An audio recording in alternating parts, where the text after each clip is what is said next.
What if the 30-06 actually isn't the most versatile all-American cartridge, or even the 308? What if there's a different cartridge that beats them both?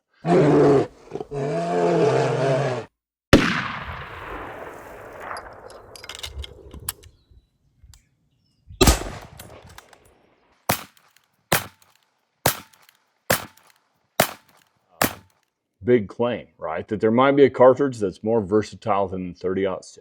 Let me qualify that. What if you're an American that likes to hunt everything from Coues deer in the arid Southwest desert country right up through grizzly bears and maybe even brown bears in Alaska with just one cartridge? I think there's something better than the 30-06 for that. Thankfully, for us 30-06 loving fans, it's a derivative of the 30-06 family. I'm talking about the 35 Whelen. And today I want to show you what I believe to be the best 35 Whelen rifle available on the market today for the money you spend. Unless you think, well, I've never heard of that cartridge.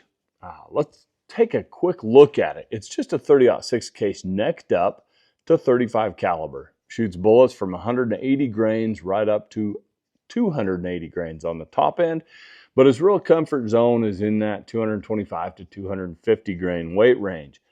This cartridge that I'm holding right here has a 250 grain nozzler partition in it, and there's very little on the North American continent that bullet can't handle very easily. This was this cartridge was created long time ago by a group of engineers who bounced their ideas off of Colonel Townsend Whelen. And we won't go too deep into exactly who conceptualized the 35 Whelen cartridge and had the greatest hand in designing it. What's important to know is that they got permission from Colonel Whelen to use his name for the cartridge, and thus the 35 Whelen was born. It's developed a cult-like following over the past, it's well over half a century. I'd say close to 3/4 of a century or more. And today there's factory ammunition from a lot of different companies out there. You can get factory ammo from Remington, from Hornady, from Barnes, I believe from Federal, certainly from Nosler, from Buffalo Bore Ammunition, and I'm sure I'm forgetting a few others, as well as, of course, you can hand load it and you can get really good performance out of it. Now, the SAMI spec, as far as PSI, the maximum pressure that cartridge is designed to operate in chambers, is right up there with all the other high performance, high power cartridges we have today, right to and including the 30-06 itself and the 308, 270, and so forth. However, most ammo companies download the 35 Whelen a bit out of respect for the fact that it was chambered in a lot of slide action, pump action rifles, semi-automatic rifles, and so forth, shortly after Remington legitimized the cartridge. And yeah, that's another piece of history. Decades ago, Remington adopted this Wildcat cartridge that was created by a bunch of inventive cartridge creating enthusiasts, right? And made it a standard cartridge. They submitted specifications to SAMI, the cartridge governing body in the United States, and now we have this fantastic cartridge. What about rifles chambered in it? Traditionally, the thing to do was to chamber something like a 1903 Springfield with a 35 caliber barrel. And it was perfect, right? You could do Mausers, you could do Winchester Model 70s. There's any number of rifles and actions that were ideally suited for this, Remington 700s. And so over the years, a lot of different rifles have been custom built in 35 Whelen. However, only a few have been standard production grade rifles. Now, there is a single shot, and for the life of me, I can't remember the brand right now that makes it, but there's a decent single shot being produced right now in 35 Whelen that you can get for about $400 or $500. It's a great way to get started in the 35 Whelen game. However, I would highly recommend that you save your money and buy instead a Ruger Hawkeye African, which is what this rifle is. They come with a 24-inch barrel, a controlled feed action, a beautifully designed stock, and some outstanding sights. And the cost is pretty low for such a package. You can find them on Gunbroker or whatnot for $1,300 to $1,500, and they are worth every red cent of that. This is a true dangerous game level rifle because it's got that controlled feed action with that big claw type, Mauser type extractor in it. It's got a fixed mechanical ejector. This action does all it can to minimize the malfunctions that we humans can induce in it, right? Craig Boddington is said to have collaborated on the design of the stock itself. This is the most elegant of the wood stocks that Ruger has ever put on a bolt-action rifle, in my opinion.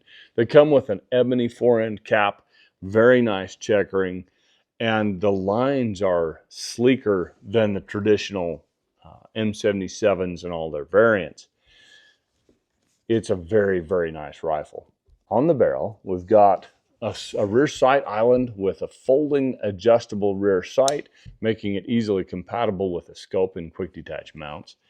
There's a barrel band swivel stud on the barrel, which is important for a couple of things. One, it's super classy, especially if you're the type that loves African rifles, but it also gets that swivel stud away from your hand where super heavy recoiling rifles, which this isn't one, but it's kind of styled like a lot of them.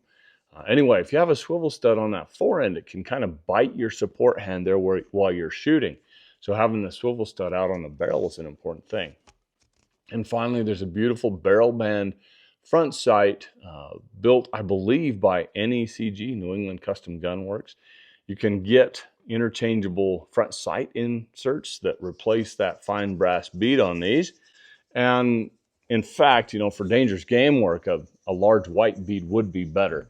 You can also get a fixed rear sight if you want something that's a little more robust than that folding one.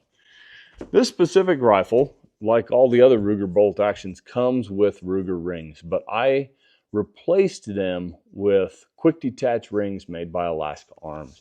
These are hands down the best quick detach rings on the market for a Ruger rifle. Your scope comes off that easily and just that quick. You're working with your iron sights. And this is great if you have to almost point shoot, charging dangerous game in a thicket in the alders in Alaska or the thorn brush in Africa, or maybe just the oak brush, right, in the Rocky Mountains where you might find an elk. So you drop the scope back on just as easily and you're in business. I like these levers to be thumb hurting tight, right? Because then they won't come loose. Those come right back to zero, perfectly on the mark. Now these rifles, as I mentioned earlier, they're not perfect, but they have all the bones to be perfect. So with this one, I've gone in with some polishing compound. It's the same thing that you use for lapping scope rings to make the inside of your scope rings perfectly round. Source it from Brownells. It's a silica-based or an oil-based silica grinding compound. Put that on your bolt, work it for about the time that it takes to watch the movie Dances with Wolves, clean it all out, and you will have a silky smooth action. I put a Timney trigger in this rifle just because I'm a trigger snob and I love Timneys. As mentioned, I replaced the original factory rings with those quick detach rings by Alaska Arms. They run about $185 and just an outstanding addition to a rifle that really brings it up in performance. And lastly, but absolutely not least, is the Dropbox magazine, also made by Alaska Arms. Now, these are stainless, but this is covered with a black or bluing type finish. And what's important about these is that they add capacity. In a 35 Whelen, the Ruger Hawkeye African, as it comes from the factory, holds 4 rounds in the magazine plus 1 in the chamber. You add that magazine box by Alaska Arms, and it now holds 6 in the magazine plus 1 in the chamber. That's a 7-shooter in a 35 Whelen. That's a lot of authority on tap. It's going to be the rare situation where you run your rifle dry. And if you have to do that, you're going to be real glad you had those extra 2 rounds. Now, those aren't inexpensive. They're around $250. They drop right in. They're very easy to fit. Anybody can do it. I think they're completely worth it for the added capability that they provide. You don't need any other follower, spring or follower. Just use the standard ones that came with your rifle, and you'll be good to go. Now, the last thing that I had done with this rifle is I had the action glass bedded and the barrel free floated. You don't have to do all this, folks. I just like tuning my rifles to be perfect, and anything that I might use in a dangerous game setup is especially worth additional TLC, right? Time, love, and commitment. I like the extra capacity of the magazine. I like the quality of the Alaska Arms quick detach scope rings. I like the consistency and the increased accuracy of a glass bedded action. And the free floated forend is real important on a wood stock. Seal the inside of that channel real well so moisture doesn't permeate it. And then you've got a rifle that won't shift its point of aim in varying humidity conditions, right? So this rifle is tricked out and ready to go, whether it's to battle in bear country or to hunt mule deer or elk in the big woods, whatever you'd like to do. Now, some folks will say a 35 Whelen is a close range proposition. I disagree. I've actually shot the 35 Whelen very effectively to 500 yards on steel targets. I use a dial-up turret, and I run hand loads. For that sort of work, my favorite bullet is the Barnes 200 grain tipped triple shock. It's got a reasonably high BC that matches a good 168 grain match bullet in the 308 in ballistic coefficient, and it goes faster. You're going to be pushing, with good hand loads, around 2,900 feet per second with that bullet at very safe levels of pressure. So you're pushing a 200 grain bullet faster than a 300 Win Mag can with a BC that equals or beats a 308. This thing shoots flatter than a 30-06 for that same reason. And it hits real hard without kicking like a son of a gun. It's just a super versatile rifle. Now, as mentioned, I shot this one before I had all this work done, and it was a legitimate 1.25 to 1.5 gun with Nosler factory loaded 225 grain partitions. I didn't care for the 250 grain partitions as much. After I had the glass bedding done, I did some more accuracy testing, and sure enough, accuracy had improved and become more consistent. And now, with the 225 grain Nosler partition factory ammo, it's shooting more like an inch. This is a minute of angle or better rifle with loads of likes. Those are just factory loads. They're not real fast. I like pushing my 35 caliber projectiles a little faster than that. So hand loads are always useful for that. But today we're going to shoot some stuff by Hornady and Barnes as well as a hand load, and just show you how this rifle performs a little bit.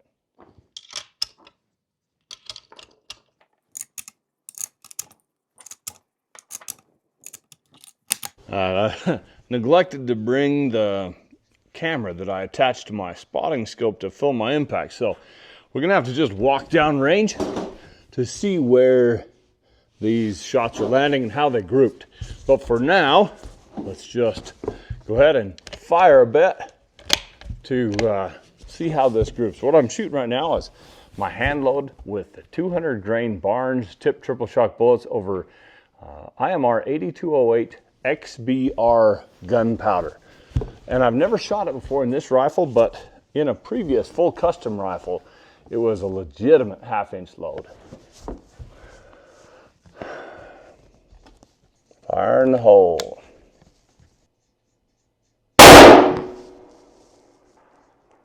Okay, about 4 inches high, which makes sense because this is running faster than the 225 grain load that this is sighted in for. Velocity first round is 28.77.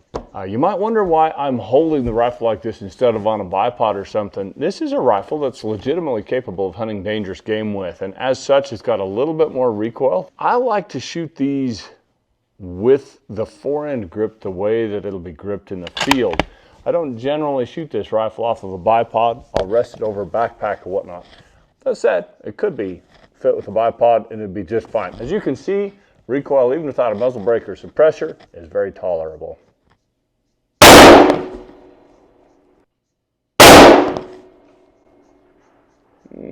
That one landed about 1.5 inches to the left.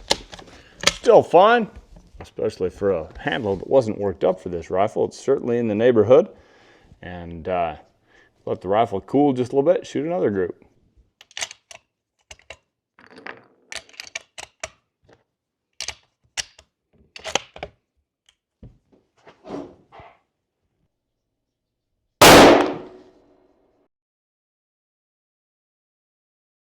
Man, it's hot, mid-July, but give the barrel long enough that it'll mostly cool down.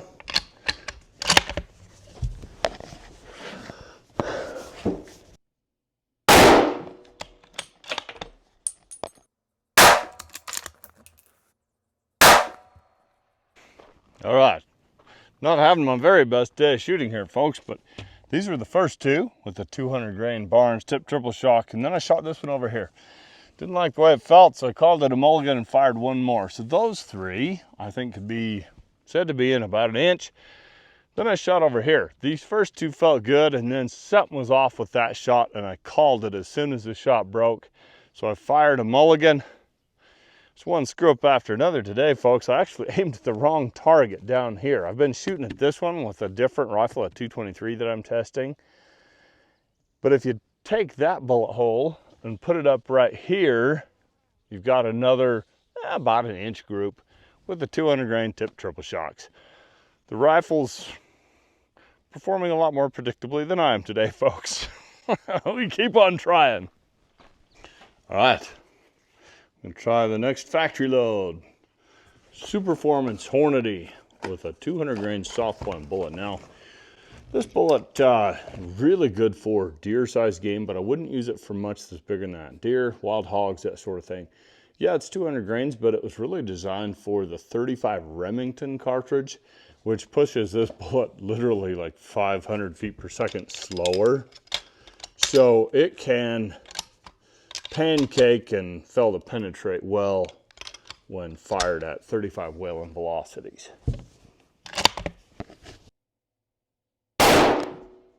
That's pretty impressive. 2,928 feet per second. Wow. How awesome is that?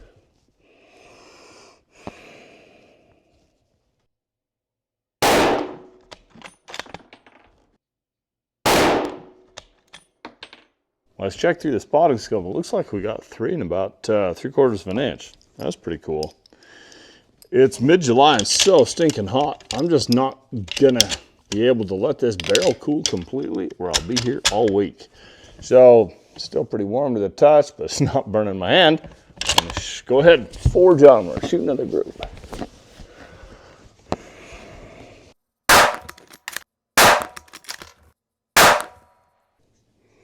Although it's fast, Hornady Superformance ammo isn't always super consistent.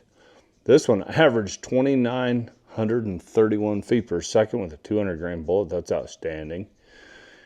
It's got 25 feet per second of standard deviation, though. That's pretty wide. Usually that's because this stuff uses a blended powder. This Superformance powder produces a whole lot of velocity, but tends to be a little less consistent. So you got to decide what's more important to you, the velocity or the consistency.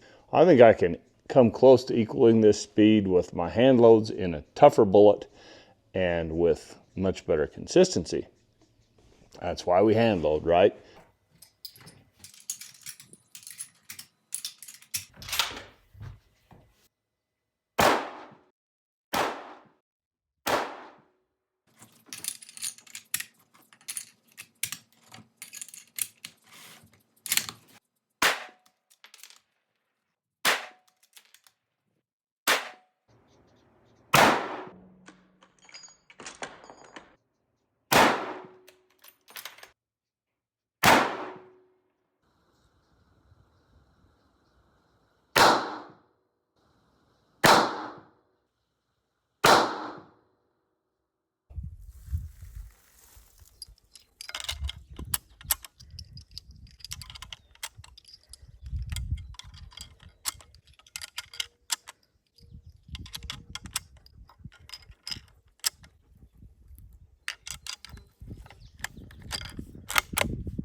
Well, we ran out of time to finish and wrap up filming the other day at the range. So shot a bunch of different factory loads, and the Partition 225 grain Nosler factory load is still the best shooting. It's averaging right at an inch or a little bit less, which is actually awesome with kind of a powerhouse big bore like this in a traditional Mauser based action in a wood stock. So dead pleased with that. My next plan is to hand load Swift bullets, the A-frame 225s and 250 grainers.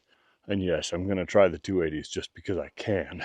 It's so cool. It should emulate that legendary 9.3 by 62 cartridge, even for use on Cape Buffalo and so forth. Should work out really well. Is the 35 Whelen really competitive with the 30-06 as an all-around cartridge for use on North American big game?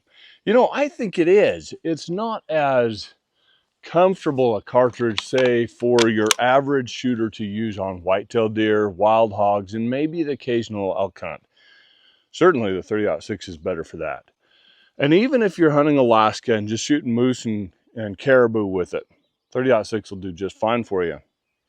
But if you want to hunt from coast to coast, north to south, everything that walks the North American continent, let's say, including those big grizzly bears, coastal brown bears, moose, bison, even perhaps a polar bear, where legal, the 35 Whelen is hands down a better cartridge than the 30-06. That's what I got for you today, folks. The Ruger Hawkeye African, extraordinary, beautiful safari-styled bolt-action rifle with all the classic features. Tricked out a bit with that Timney trigger, the Alaska arms, extended capacity bottom metal, the quick detach rings, free-floated fore-end, glass-bedded action. It's just turned into a really, really nice rifle. This is kind of my favorite classic bear gun at the moment. I want to shoot a mule deer with it this fall. We'll see how things go.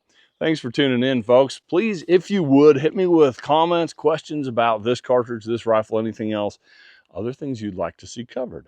And we'll do our best to bring you more videos in the future.